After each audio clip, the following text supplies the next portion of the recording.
Leviticus 22. And the Lord spoke to Moses, saying, Speak to Aaron and his sons, so that they abstain from the holy things of the people of Israel, which they dedicate to me, so that they do not profane my holy name. I am the Lord. Say to them, If any one of all your offspring throughout your generations approaches the holy things that the people of Israel dedicate to the Lord while he has an uncleanness, that person shall be cut off from my presence. I am the Lord. None of the offspring of Aaron who has a leprous disease or a discharge may eat of the holy things until he is clean. Whoever touches anything that is unclean through contact with the dead, or a man who has had an emission of semen, and whoever touches a swarming thing by which he may be made unclean, or a person from whom he may take uncleanness, whatever his uncleanness may be, the person who touches such a thing shall be unclean until the evening, and shall not eat of the holy things unless he has bathed his body in water. When the sun goes down, he shall be clean, and afterward he may eat of the holy things, because they are his food. He shall not eat what dies of itself or is torn by beasts, and so make himself unclean by it. I am the Lord. They shall therefore keep my charge, lest they bear sin for it and die thereby when they profane it.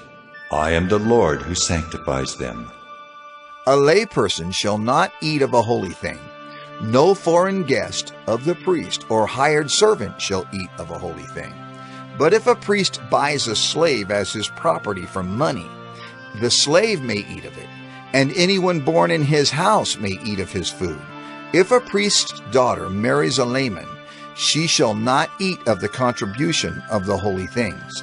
But if a priest's daughter is widowed or divorced and has no child, and returns to her father's house, as in her youth, she may eat of her father's food, yet no layperson shall eat of it. And if anyone eats of a holy thing unintentionally, he shall add the fifth of its value to it, and give the holy thing to the priest. They shall not profane the holy things of the people of Israel, which they contribute to the Lord, and so cause them to bear iniquity and guilt by eating their holy things. For I am the Lord who sanctifies them. And the Lord spoke to Moses, saying, Speak to Aaron and his sons and all the people of Israel, and say to them, When anyone of the house of Israel or of the sojourners in Israel presents a burnt offering as his offering, for any of their vows or free will offerings that they offer to the Lord, if it is to be accepted for you, it shall be a male without blemish. Of the bulls or the sheep or the goats, you shall not offer anything that has a blemish, for it will not be acceptable for you. And when anyone offers a sacrifice of peace offerings to the Lord to fulfill a vow, or as a free will offering from the herd or from the flock, to be accepted it must be perfect. There shall be no blemish in it. Animals blind or disabled or mutilated, or having a discharge or an itch or scabs, you shall not offer to the Lord, or give them to the Lord as a food offering on the altar. You may present a bull or a lamb that has a part too long or too short for a free will offering, but for a vow offering it cannot be accepted. Any animal that has its testicles bruised or crushed or torn or cut, you shall not offer to the Lord. You shall not do it within your land. Neither shall you offer as the bread of your God any such animals gotten from a foreigner, since there is a blemish in them. Because of their mutilation, they will not be accepted for you. And the Lord spoke to Moses, saying, When an ox or sheep or goat is born, it shall remain 7 days with its mother, and from the 8th day on it shall be acceptable as a food offering to the Lord.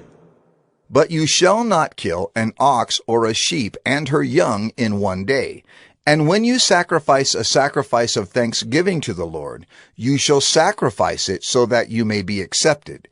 It shall be eaten on the same day. You shall leave none of it until morning. I am the Lord. So you shall keep my commandments and do them. I am the Lord. And you shall not profane my holy name, that I may be sanctified among the people of Israel. I am the Lord who sanctifies you, who brought you out of the land of Egypt to be your God. I am the Lord.